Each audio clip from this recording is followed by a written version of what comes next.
everybody. We have not had this many white folks in Overtown since the Klan rode through in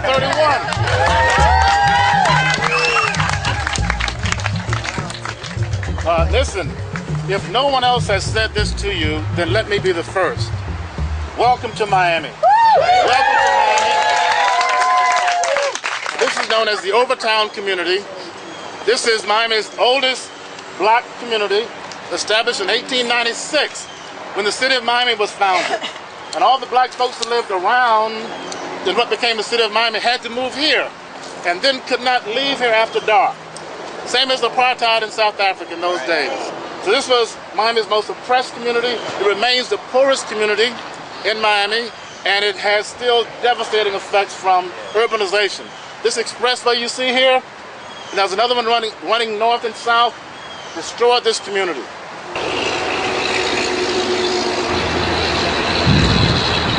But this is I-395. It takes basically white people from east to west across the community. They don't look down. They don't even have to look at black people. This was one of the scars left on this community by the highway transportation system. It's one of two interstates that crisscross this community. We had volumes be over there on the corner. You had the theater, you had restaurants, Pops and Mom's restaurants, and all that around here at one time. Furniture store over there on the corner. We had a men's store down the street. We had a whole bunch of stuff over here. I mean, you know, we didn't really have to go downtown for too many things at that time. But jobs were plentiful then. Now jobs done got scarce. Jobs are scarce now.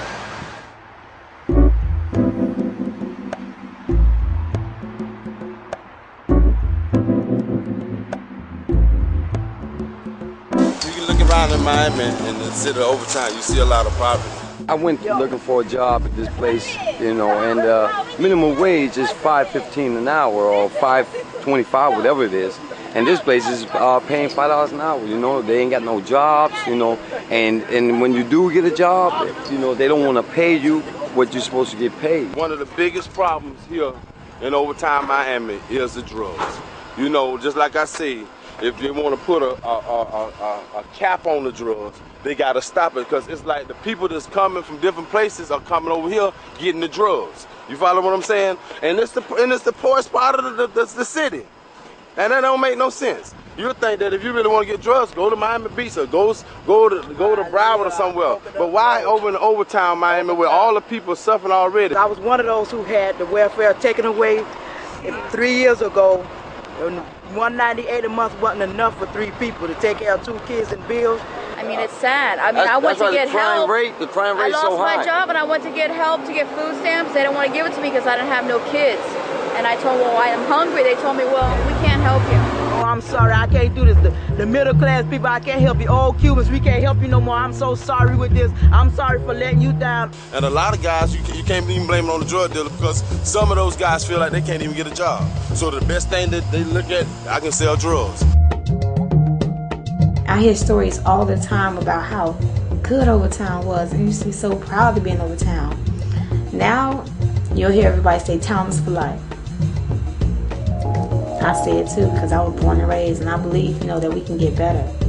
I used to go to Dorsey Park, and we used to throw like rocks and stuff in the water back there. We just thought it was a dirty lake. Turns out it was Rinker's runoff water. See it where you have to like get on your tiptoes or something like this, right down that way. Messy, you can see the lake. You can see it, the creek or lake, whatever it was. You can see it. We used to always just throw stuff in it, you know? Tarmac and Rinker, which are the operators of these 2 cement plants over here, both have interests or potential interests in South America. And in preparation for the FTAA protests, we did research into the companies and found that they were very pro-FTAA and are hoping that these agreements are going to come to be so that they can increase their interests. They want to open up the ports, they want to open up their transportation ways, they want to get public dollars to do that business, they want access to mining down there. In addition, Tico, which is also right across the street, they are actually one of the interests building the natural gas pipeline that just pretty much caused the revolution in Bolivia. So it's very interesting to see how, you know, here they are in Overtown, you know, dumping on the community and making people sick. And then at the same time, they're doing the same thing in South America. And it really ties in when people here say, why do we care about the FTAA? This is why we care.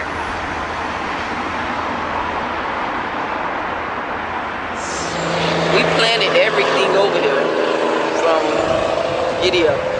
the sod on the side of the expressway. I think it was probably like over 50 pallets of sod. Just going up the land grass all through. We had to bring the dirt, we had to bring the grass, we had to actually take the water up there because at that time we didn't have sprinklers, so it was hard work.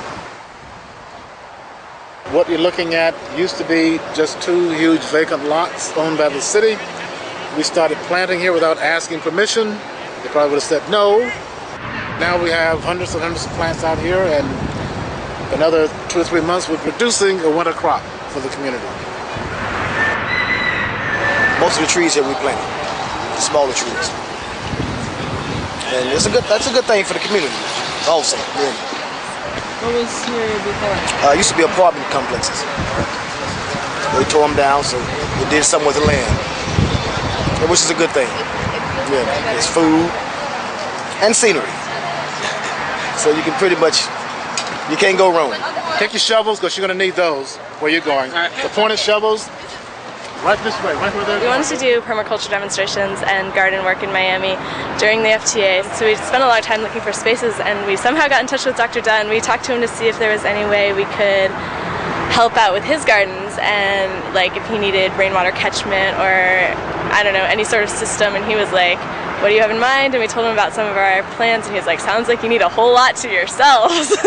And so he said that we could do whatever we want basically with this lot and that lot.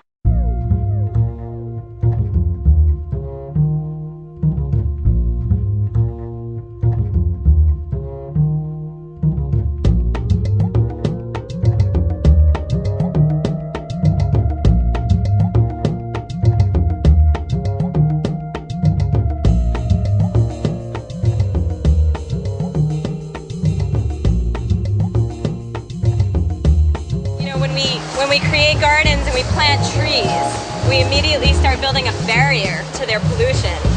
And so gardens are such an unbelievable tool because they have this two-pronged effect. You are empowered by the food that you're growing and by taking care of yourself and building self-sufficiency. And you're also organizing and getting people together and building a sense of community that give people the strength to stand up to the horrible things that are in their neighborhoods. Here we were expecting all of this trouble. The riot police out every place. They're right across the street there. What were they expecting from you guys? Right? Right. Well, thank you for being here, and we love you. Thank you so